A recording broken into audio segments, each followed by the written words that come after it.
Bonjour à tous, si vous hésitez à craquer pour la Tesla Model 3 SR+, millésime 2021, suite à la baisse de prix qui de plus vous fait bénéficier du bonus écologique de 7 000 €, alors permettez-moi de vous livrer mes impressions après 1 mois et 850 km au volant. Alors je ne vais pas trop m'attarder sur les performances de cette voiture qui sont vraiment extraordinaires.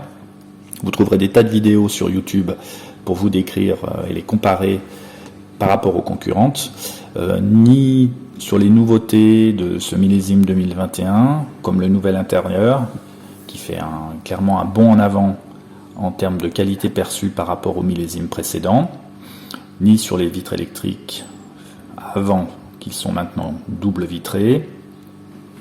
Vous trouverez également bien sûr les nouveaux optiques, petit clin d'œil,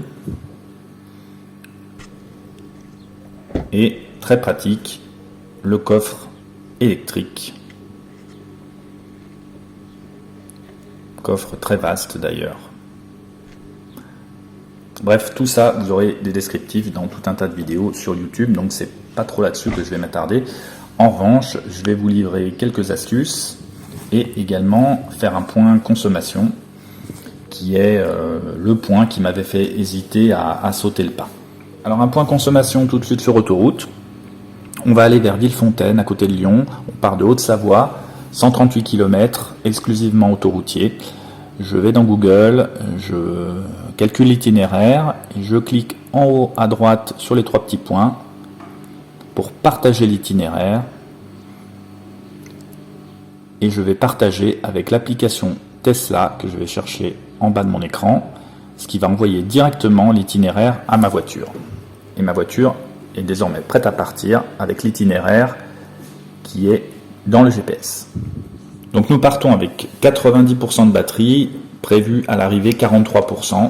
Donc on va voir ce que ça donne.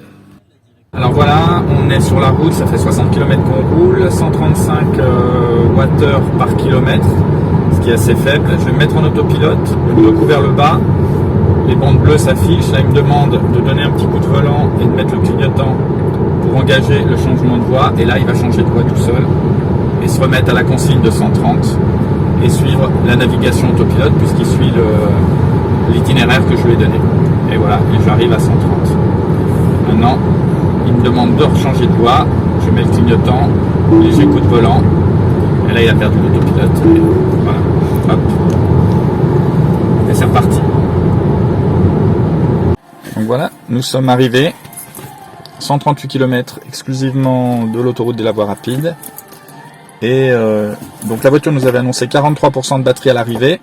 Et nous sommes à 48%. Donc le système est plutôt pessimiste, ce qui est plutôt une bonne chose. Bon, il faut dire qu'il faisait plutôt beau, 16 degrés, un dénivelé relativement favorable. On n'a pas pu rouler tout le temps à 130 parce qu'il y avait pas mal de circulation, mais globalement, voilà, on n'a pas été trop ralenti. Donc plutôt une bonne nouvelle avec une moyenne à 144 Wh par kilomètre. Donc plutôt très économe. Autre petite astuce, si vous voulez charger ailleurs que dans les bornes Tesla, le ChargeMap Pass. Alors grâce à cette carte, vous allez pouvoir recharger chez tout un tas d'opérateurs comme Unity par exemple et d'autres, les plus connus. Ce petit badge, il vous coûte 20 € et puis il vous donne accès à tous ces opérateurs. Ça vous évite d'avoir un abonnement pour chacun des opérateurs parce que forcément quand on a besoin de recharger, on est toujours chez un opérateur pour lequel on n'est pas abonné. Donc avec ça, c'est beaucoup plus simple et je vais vous faire une petite démo grâce à l'application ChargeMap Pass. Donc voilà l'application ChargeMap. On choisit un itinéraire, donc par exemple de Paris à Lyon, aéroport. Donc l'application va nous planifier l'itinéraire avec tous les chargeurs le long de votre route.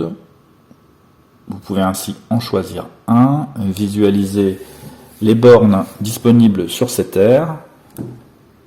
Et comme dans Google Maps, vous allez pouvoir envoyer les coordonnées vers le GPS et choisir l'application Tesla pour que le GPS de la voiture enregistre cette destination. Et c'est parti.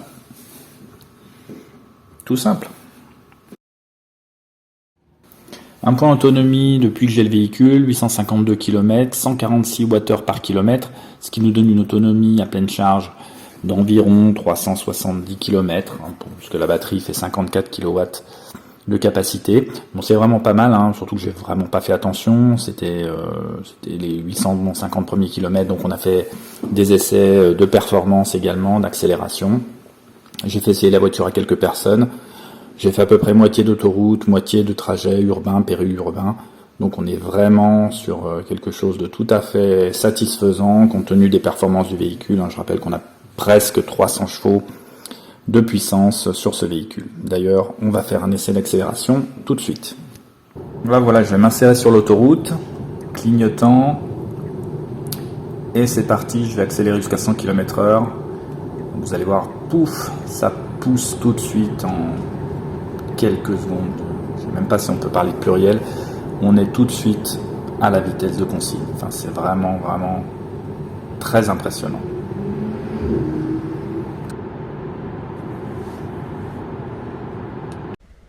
Donc en conclusion, moi je ne regrette vraiment pas cet achat. C'est une voiture performante, confortable, avec une autonomie suffisante pour les escapades de week-end, voire même partir en vacances. Il faut dire que l'avantage de Tesla, c'est que vous bénéficiez du réseau de superchargeurs.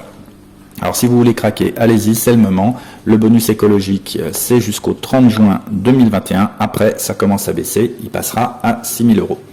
Je vous laisse le lien de parrainage si vous voulez bénéficier de 1500 km de supercharge gratuite et du coup m'en faire profiter également. Donc vous copiez cette adresse dans le navigateur pour aller commander votre Tesla Model 3. À bientôt.